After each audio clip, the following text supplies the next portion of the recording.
I am dripping with sarcasm as your girlfriend is dripping from orgasm, for I am the quintessential stud muffin and a goodness gracious, great balls of fire, goddamn handsome man.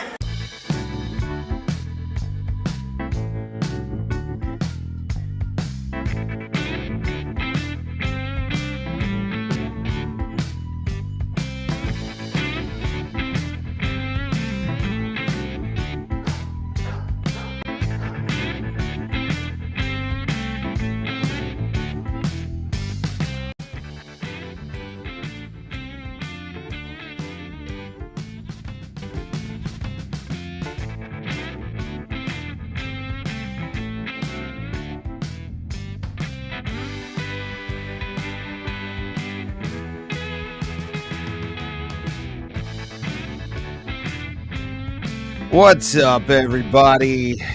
Another week of the Ray Hyclak show. A lot has changed in the past week. A lot that I won't get into at this point. We want the big stuff. I need to work on some stuff first before we talk about it live on this very program.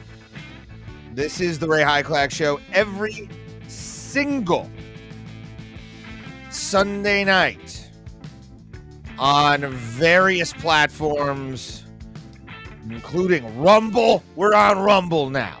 You want to go watch me on Rumble? I'm live right there. I can see myself in the glimmering lights with such luminaries as Dave Rubin, Dana White, Slap Fighting, Ben Shapiro. We're all here on Rumble as well. And if you don't like that, tough shit. That's what I'm going to tell you. I don't care. And we're live on all platforms with the exclusion of X, because I quit my job. Yes, everybody. It's going to be the opening story here. Quit my job, my day job, Wednesday, and just had enough. Personally, it was nothing against the company that I worked for. I worked for this company for about 4 years, and there comes a point where you kind of have to just look in the mirror and go, I can't fucking do this anymore. And for the longest time, I was a pest control technician. Ever since about 2021, came back from Las Vegas and wound up getting lucky with this job, pun intended. Very lucky, but I just had enough, man. I had enough. You can only do a certain kind of bug so many times before you get tired of hearing that you're going to be doing one. So it became a definite, hindrance on me. But all the best in all the future to the company, and I'm not going to mention the company's name. But yeah, man, you do enough of a certain nasty job. I won't say it. I don't want to manifest anything into the world. I don't want to do it. I don't even want to think about that kind of job. Gives me the heebies and the jeebs. All right. I don't need it. I don't need it in my life. Oh man. Yeah. And I kind of spur of the moment quit. I didn't really give any notice. I just, packed all the stuff that I had into the back of the bed of the truck, cleaned the front of the truck out, and bounced. I just had my girlfriend go pick me up, and my mom go as a witness. That way nobody could say shit. Because a lot of times you'll have companies, and this company wouldn't have done it. I want to be clear on that. But you never want to take the chance that they're gonna fuck you over. I mean, that's the best way to describe it. I mean, you cannot take that chance of bullshit happening to you when it comes to doing um those kinds of work, especially when you're dealing with a lot of equipment. I don't get when people like destroy equipment out of nowhere and then expect to get a paycheck. Like the fact that like I quit and I knew I was getting a full paycheck because they couldn't have said I did anything wrong, including putting everything inside the office. There are people who will just leave the fucking shit open. They'll do all the dumb shit and then wonder why they got docked pay. You know, there you got to think you're fucking them over in two ways in a sense, by one quitting without really a notice. And then the other is, you get your full paycheck because they can't say anything. If you only fuck them one thing, you're really just fucking yourself. You got to get the full paycheck out of the whole thing, I think. Like, you have to be nice at that point. You can motherfuck them after the check goes into the bank. I can condone that all day. I've done that many times, including it at Terminex. Terminex was the one that broke me for a while on pest control. Like, I quit at working for like 6 months after just being overworked at that corporate bullshit known as Terminex for pest control. And if they want to come after me, come after me.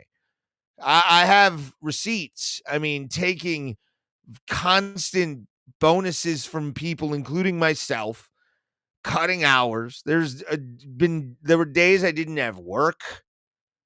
And it was because it's a corporate entity, and corporate entities blow when it comes to any kind of you know what? If corporations want to do something good, just do AI. Get the fuck out of the way on everything else and let small mom and pops actually get their shit together and become a little bit bigger. All right? Because honestly, like, pest control is not one of those jobs that can be corporatized. It has to be where you are not only looking at the customer, but the customer can fucking call you personally. It's a novel fucking concept. I guess nobody really gets it in this world, but hey, I'm just a guy, and I gotta close this behind me because it's been a weird week. I showed you a little bit of the behinds. I'm just gonna say, fuck it. You saw it, but we're here, we're live. But yeah, quit my job. I did sob uncontrollably for like a day. Not gonna lie. It hurt. It sucked. I mean, I left a good paying position. I'm a, grizzled veteran by now at 36. So it's like, I want to be 37. Fuck, man. I get it. But like, yeah, man. And if you're watching this on the replay, if you're watching this, live, and you do that work, or you do a service job where you go into fucking places, you know what I'm talking about when it comes to just me being burnt the fuck out. And I loved what I did. I loved it. It is just, again, so much just burnt me out to where it's like, when you start, I'll admit, I'll say this to you guys, for about that 3 months, where I had the creepy crawlies all over my body for 3 months. I was having these feelings that stuff was crawling on me, and I was losing my mind. And if you're a person who has that, and like, even just if you never worked, but go seek mental help. Go seek a therapist. Go seek somebody who can help you understand that 9 times out of 10, it's not real. No matter how many times you check, no matter what you see, you're not, nothing's crawling on you. It took it took a lot for it to stop, and quitting my job was the biggest one. So it's also, if you want to, what's up, Jimmy Ward? Just saw, if you watch the, go watch the Mental Ward on Abraham Drinking as well. Go check them out. There is also a video I helped commentate of Jimmy Jr. or Jimmy Ward Jr. and Jimmy Ward the third doing, from the Mental Ward, doing a game of horse at the Ashtabula, Ohio YMCA.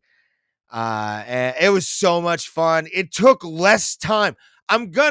If you're watching this on Abraham Drinking right now, I have to say, it took a lot less time than I thought it would for those guys to play horse. I thought I was going to be there for like half an hour. I really did. I thought I was going to be there a long time. And that's as a man who is not athletic at all. I honestly, like, I shot a basketball and it was just garbage. You remember that? There's a video. If you go to, it's 2022 on the show Bro Plata, BROBROPLATA. There's a video of me horribly shooting a basketball. I'm talking horribly, like to the point of embarrassment. I didn't get a single point. I did pop a shot and I only got 3 points. My wrists are garbage. Like, my wrists suck.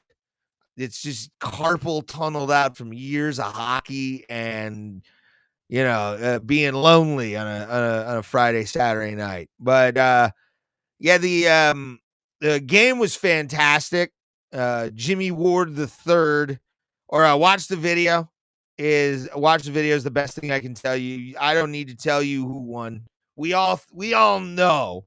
I think they talked about it on the show today. I was busy all day.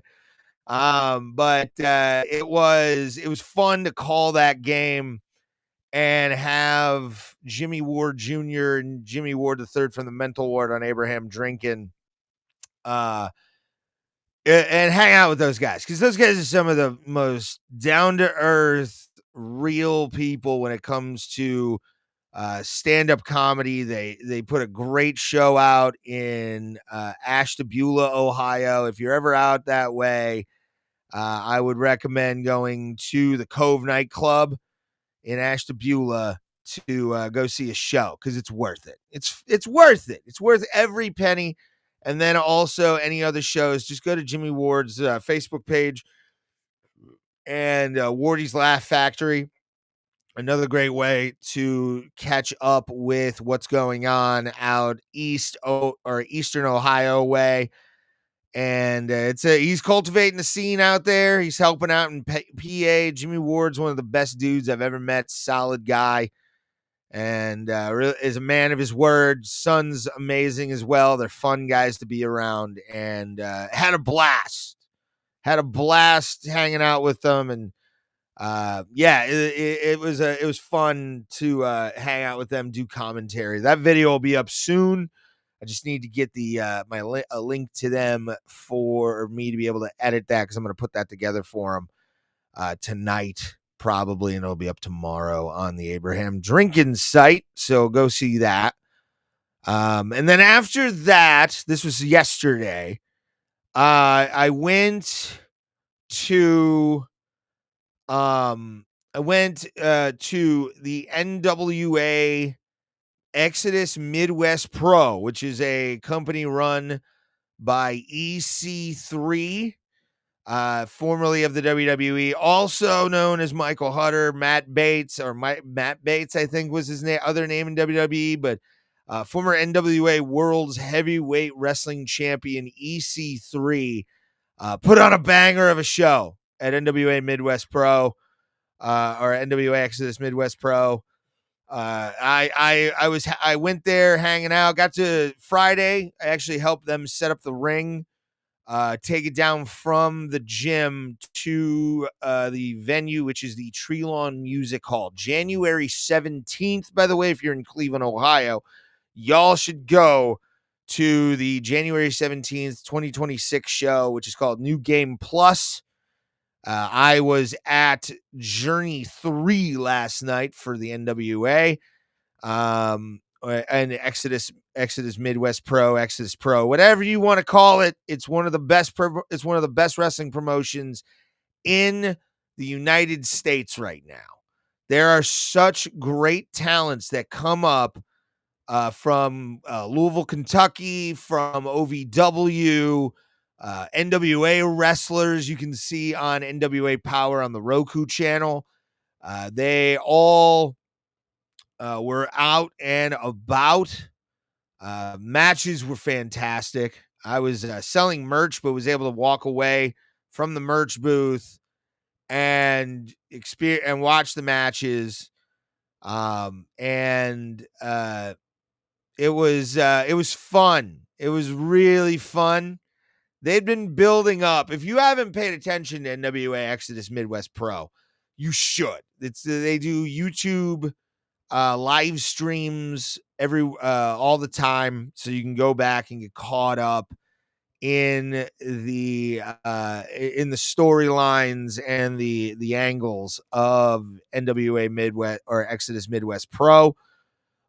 Just NWA Exodus is how I describe it. It's better that way. It's convenient. I like it. And the opening matches were all guys who I'm familiar with, young guys. Shout out to Gunner. Oh, fuck, I gotta remember his name. I have to bring him up here because this is kind of a cool thing. I gotta look it up here. Exodus. Exodus Pro. There we are.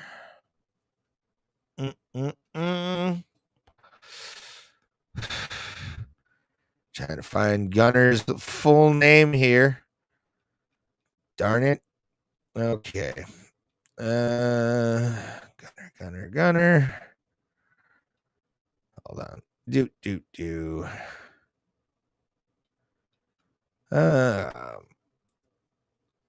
Gunner. Oh man. Anyway, came up finally. Gunner Kane. Shout out to Gunner Kane. He is going into the military. He's got, I think, one more match. Young man, I think early 20s, 24, maybe mid 20s. He's in his prime to go into the military, and he's going to be taking off some time he's going to be taking off time in the military to go and serve our country and take some time from pro wrestling to do that. And I just wanted to say thank you for your service, first of all, brother, and hope you crush it, and can't wait to see you come back to the wrestling family, because that's always been my thing. I have always been a professional wrestling fan. I have always been, I've been unabashed about my love of professional wrestling. And either if I start a new podcast soon, which I might do to keep me busy if I'm unemployed, but I'm definitely going to watch the Royal Rumble. I'm going to watch the Royal Rumble. I'm going to stream a reaction on here. I may do it on Rumble, just so I don't have to get any kind of fucking DCMA strikes.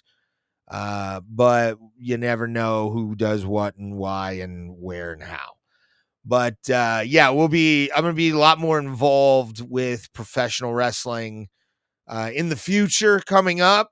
And definitely going to start helping out more with NWA Exodus Midwest Pro. I want to get in, and I think I have my way. So if I can figure that out, we're good.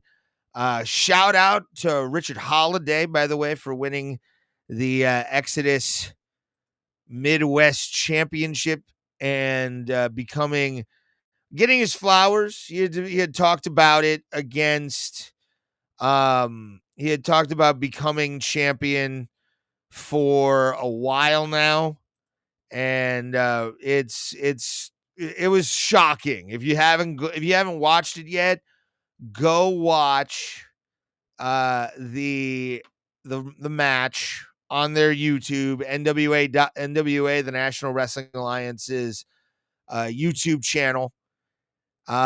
Shocking finish. Go watch it. And Richard Holiday obviously now is the Exodus Midwest champion, and he's looking to keep it. He's definitely looking to keep the NWA Midwest Championship in his frame of view on his shoulder. And talked about getting his flowers in the last couple of months. He really wanted to make an impact in the NWA, and boy howdy. And then another highlight for me, always. And if you're a professional wrestling fan and you love professional wrestling like I do, your heart will sing when you hear the name M-Dog Matt Cross. M-Dog Matt Cross is an icon of mine. Like, I've been watching that dude and I'm tearing up because I get emotional thinking about it, because the first time I ever saw him live was with my dad in Painesville, Ohio. Got to see him and Josh Prohibition in a tag team match at the Painesville Armory. And from then on, I had known of him from Backyard Wrestling, the video game, the Backyard Wrestling tapes, where there's actually a video of him having a match in the in a roller rink somewhere in the west side of Cleveland, I think, Parma area. If I remember correctly, it was like the Parma Roller Drome or something like that. Don't remember the opponent. Don't ask me who the opponent was, because I do not know. But it was old school M-Dog Matt Cross. If you remember, going back a ways to the early 2000s, 25 years ago now, I think that's when, like, Backyard Wrestling, the Too Hot for TV, come on at like 12 in the morning. Finally, you're old enough to go to Best Buy and buy the whole fucking DVD set. That was me, baby. I had them. I think there's one at my buddy's house right now, still in pristine condition, autographed by both M-Dog and Josh Prohibition. But getting back to M-Dog, I love M-Dog. Like, if you don't know who M-Dog Matt Cross is, you need to fucking go deep into M-Dog 20, M-Dog Matt Cross, however you want to search him on your YouTubes or Vimeo. I don't care where you go to watch your Mad Dog or M-Dog 20 Matt Cross shit. M-Dog it's M-Dog. He does a lot of flippy doos and a lot of acrobatics, but he does it beautifully and it makes it look effortless. One of the crispest. People say Will Ospreay. People say Will Ospreay is one of the greatest high flyers of all time. Suck my dick. M-Dog 20 is no matter what, one of the best in the world to ever do lucha style, to do any kind of acrobatic professional wrestling. And he could wrestle. Like, he can wrestle. That's the cool part about him. He can grab a hold. He can do all the fun shit and then make you happy with some, a 450 splash and a moonsault or a shooting star double stomp, just because he can. He's just showing off at that point. I love Matt Cross with a passion. So I got to see him. He lost, sadly.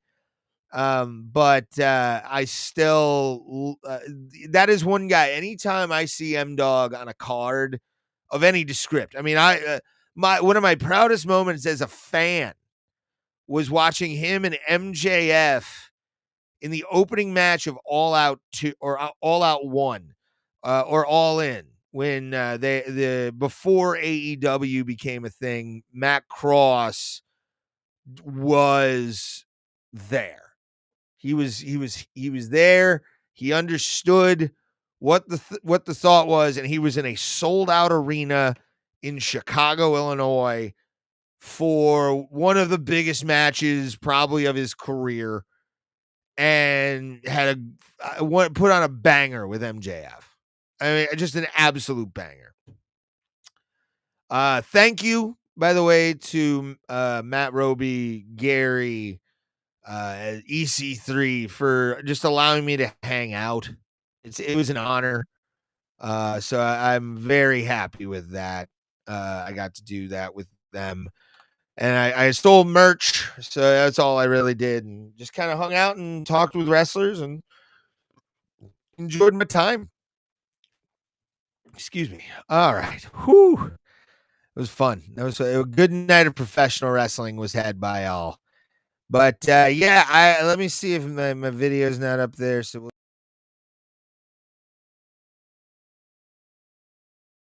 I'll fix it in a sec. But I need to find my news video. Just preload these things, Ray. I know, Ray. Let's go.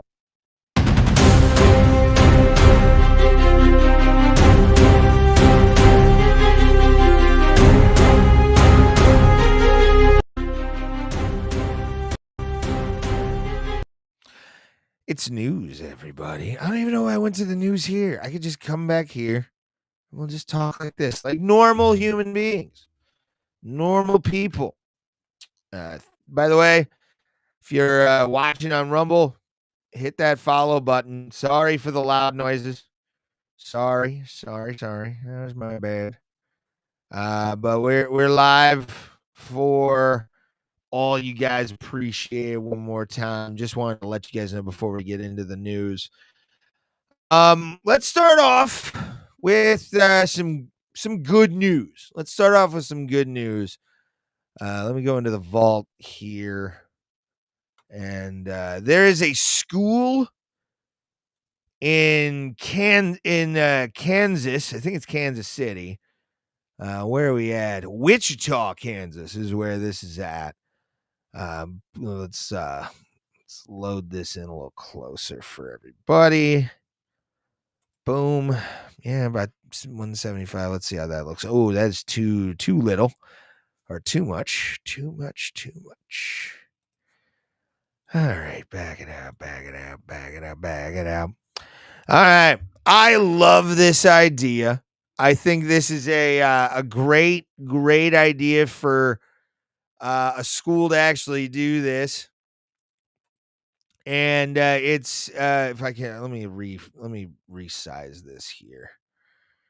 Resize this so we can at least see a little bit here. There we are. Move that over. And actually, no, I want to get the full thing because I think there's a kid that gets nut shotted in front of the camera, which is hilarious. I'm so glad that kids still do this. But we'll watch this video. And what it is apparently this school in Wichita is forcing kids to write shit down, forcing people to actually write on pen and paper again while learning stuff instead of just going on ChatGPT, going on, whatever website, Wikipedia or wherever website the kids like, I'm not saying we weren't guilty of it because we were the first generation of like computer heavy where we like learned how to type, and you had different games that would teach you about undersea shit, or you'd have like Math Blaster or Mavis Beacon typing. But we had that shit. Like we learned how to spell. We learned words because of those. Now these kids just type something into a fucking, a chat Grok, and the teachers then have to run it through Grok to see if it was done on Grok. Like they need to start grading or having these kids write. I'm not one of these people that says you have to write in cursive. I want people to know that right off the rip. I am not somebody who will tell people that, I fucking hated cursive. I fucking hate it. I got great at it when I was a kid. Fucking amazing. But like, I hated it. But it was easier for me, at least. It was wholly easier, so much more easy to put together cogent and coherent sentences through cursive. It was just the way I was able to like actually communicate. I remember it was fucking 6th grade or something. I got in trouble, probably fought. I was fighting at that time. I was just an angry little fucking Polish boy. I was terrible. And I got kicked out of Catholic school in 6th grade. We'll talk about that more down the line, because that's kind of pertinent to some things. But after a certain amount of time, we'll talk about more. But yeah, but I remember I was in middle school at the public middle school, and I fought some kid, I think, and our teacher made us write like a Bart Simpson 1,000 times fucking thing where I will not do this, I will not. And I finished in like 15 and 20 minutes maybe, and these kids were still like writing down the fucking things, and I'm just sitting there done. It's because I used fucking cursive, because it was just, you didn't have to really lift the pen much to write shit. But let's watch this video. Let's see what they're doing in Wichita. Oh. Beginning next semester, students will return their Chromebooks and only use them during class when needed. The school's teachers plan to increase paper and pencil learning, hoping to improve student focus. That kid gets stabbed. What was that? Let's watch this again. Hold on. He hit him in the dick. I caught this earlier. But I got to say, they look like friends. They look like friends. I mean, the kid's got a smile on his face. He's fine. But I think this kid gets hit in the dick. Like, I think that's what happened. We get a nut shot right on camera from children. It makes me happy to see that these little fucking crumb snatchers are actually still having fun. Good. It makes me happy. Let's watch this kid get hit one more time. Paper and pencil learning. Yeah, he gets like hoping stabbed right in the focus, John. Handwriting, and reduce screen time. Love it. We recognize that there are families out there who are unable to afford a family. It shouldn't be about affordability, by the way. This should not be. She should not have made that about affordability. This is a great thing. This is a great, great, great thing. Get these little fucking, these little heathens back on a pad and notebook pad and paper. I mean, I still write a lot of jokes at shows. I still write a lot of jokes down. They're not great, but they're there because I want to write them on a piece of paper. It feels better to sit down and write on a piece of paper. Now, am I a reader? No. No. But, all in all, I enjoy writing stuff down. It feels good.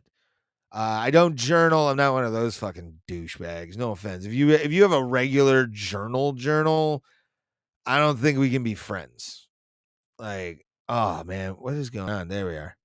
Okay, it's still working on X or Rumble. Good. I'm not on X anymore. By the way, I lost that after I quit my job. But I will be keeping Evie Mux around to be able to take that. But all in all, I like this idea. Let's continue. Family Chromebook, and that's why we've dedicated ourselves to making sure that homework is on paper. Yeah. And the district says its goal is to create a healthier balance between technology and learning for every student. Okay. It should be that way. Like, it really, really should be that way. Like, you should never have to like think that our kids are, doing something else other than what's the word I'm looking for? I can't really think right now. My brain is just fucking everywhere. It should be that way. I mean, we still did fucking Scantrons up until I graduated high school in 2000, and I'll make you feel old 7. But at the same time, man, that's how the world was, and it still should be for education. You benefit more. I want to see that. Does long-term memory increase when you write things down? Let's see. Yes. Okay, let's bring this up. There's a nice little tidbit here for you on the show. Oh man. Yes. Writing things down, especially by hand, significantly boosts long-term memory because it forces cognitive processing, creating strong neural connections than typing.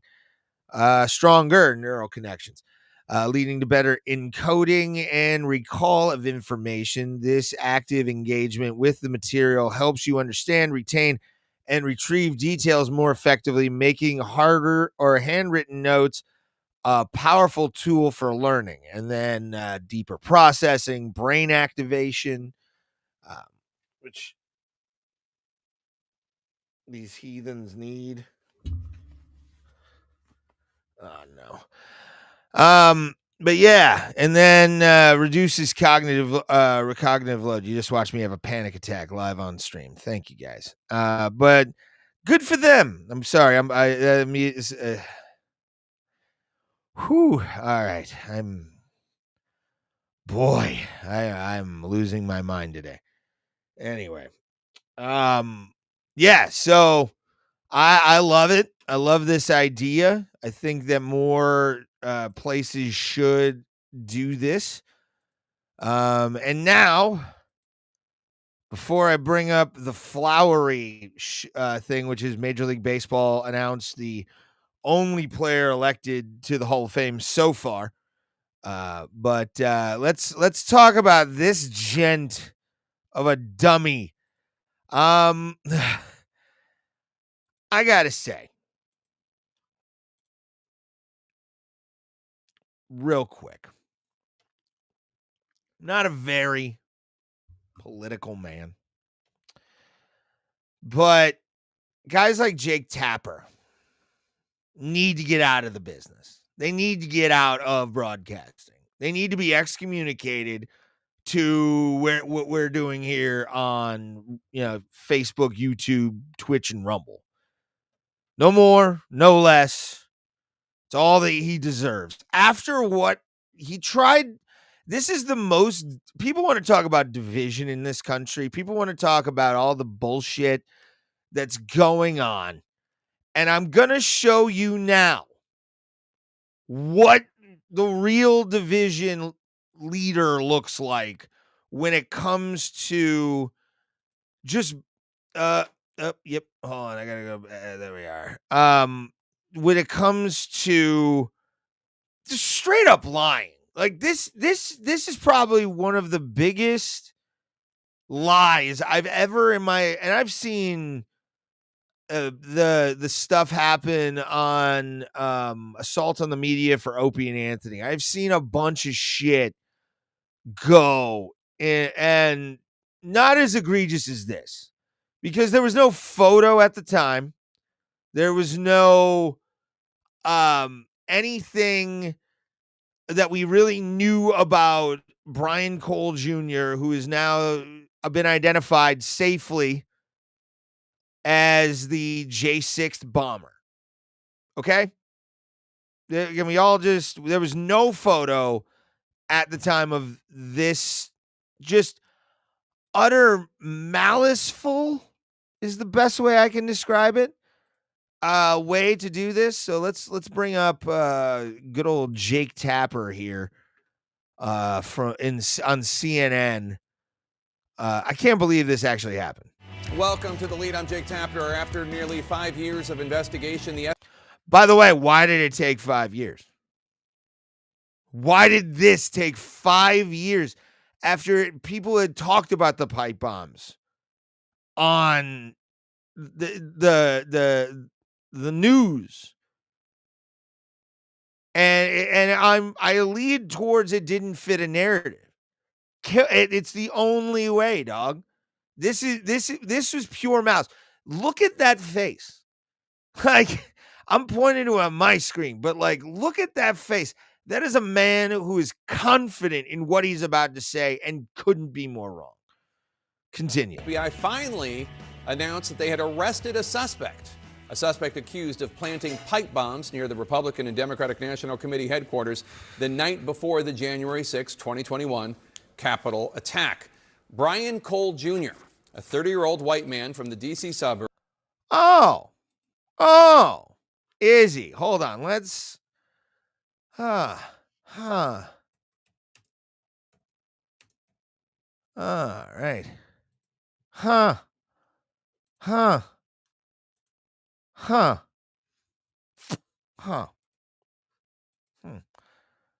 Let's show this.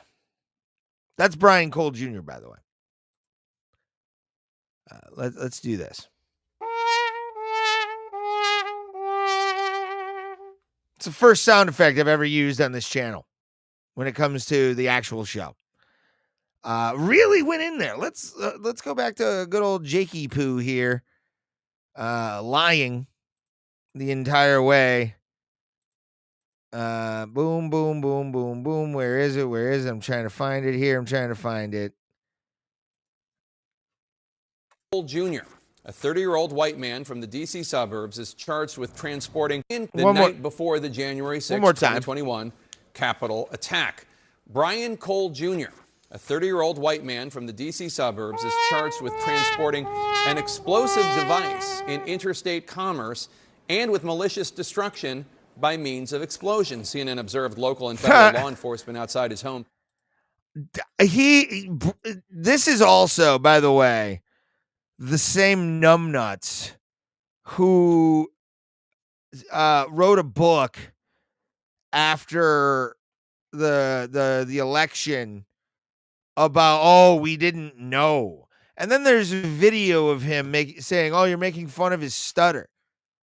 This guy's a whore. I mean, guys like him are just whores for money and will lie to make that money. And I can tell you, I'm not going to, tell you any kind of bullshit on this thing that I don't believe 100% or I do not have the facts on.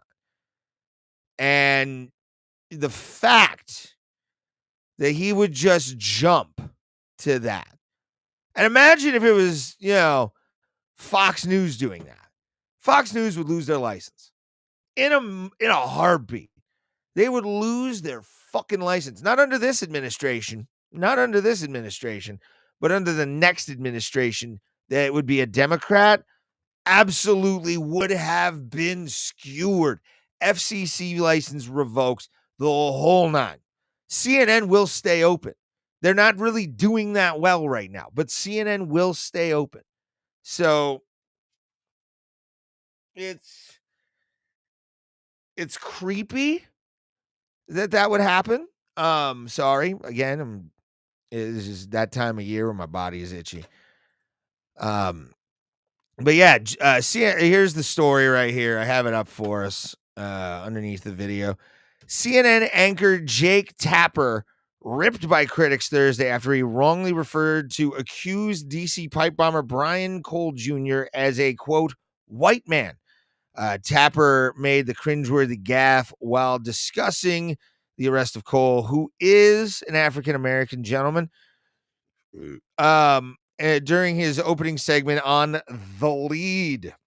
It came at 5:01 p.m. It was a minute into the top of the hour. And this dummy decides to just straight up lie. I don't understand it. I don't get it. Why would there's the item in question. But like, what made you even want to just throw that out? Like, the only reason he wanted to do that was to build a narrative. That's all he wanted to do. He wanted to build a narrative. I can't believe I'm actually saying this stuff in 2025. Really, it's truly odd to me that I'm actually saying those words around this time. And I don't really know how to like quantify it if I'm being dead serious. Oh boy. Oh no. Why is this like I hate my internet right now. Probably all choppy. That sucks, but whatever. Let's I'm gonna close a couple things, see if that turns it back around. But yeah, man, I don't get it. I don't understand why he would even do that, other than he was just building a goddamn narrative. It's the only reason I can figure it out. I don't understand it. But, you know, it happened, and I guarantee you he's still going to have a job. Shouldn't, but he does. So, fuck Jake Tapper, I guess. Oh, man. I did not also watch UFC 323, but congratulations, Piotr Jan, for getting his title back after losing it to Aljamain Sterling a couple years ago. Came back for redemption, beat Dvalishvili for the belt. So that's good for him. Congratulations. Now, our last story of the show. It's a happy one. Jeff Kent, former San Francisco Giants great, is going to Cooperstown. He's going to Cooperstown to be inducted into the Hall of Fame. And he becomes the baseball primary contributions he started playing in 1980. And then obviously Clemens and Bonds did not get in. Looks like they all received under the 75 meter mark there, or 75% vote. 75 meter. God, my brain is everywhere today. But yeah, congratulations to Jeff Kent. That's an amazing time for him and his family. I gotta admit, I gotta get going. It's been a long day, and I'm gonna go hang out for a little while. And I hope you guys enjoyed the show and all my stammering and stuttering throughout the hour, but it's definitely been fun. I can't believe this hour was only 1 hour. More people I get on all the channels that watch regularly will add some time, add some stories, maybe calls as well. So we'll see what we can do with that. But see you next week. Next week, who knows what the news could be. Hope you guys enjoyed the show. And as always, you got to remember this. No matter where you're at in life, no matter what life, the universe, and everything in between is throwing your way, you just got to remember, everybody gets bugs. Thank you guys. Have a great night. And see you next week on the Ray Hyclak Show. Like, share, follow, subscribe. Do all the things. Later.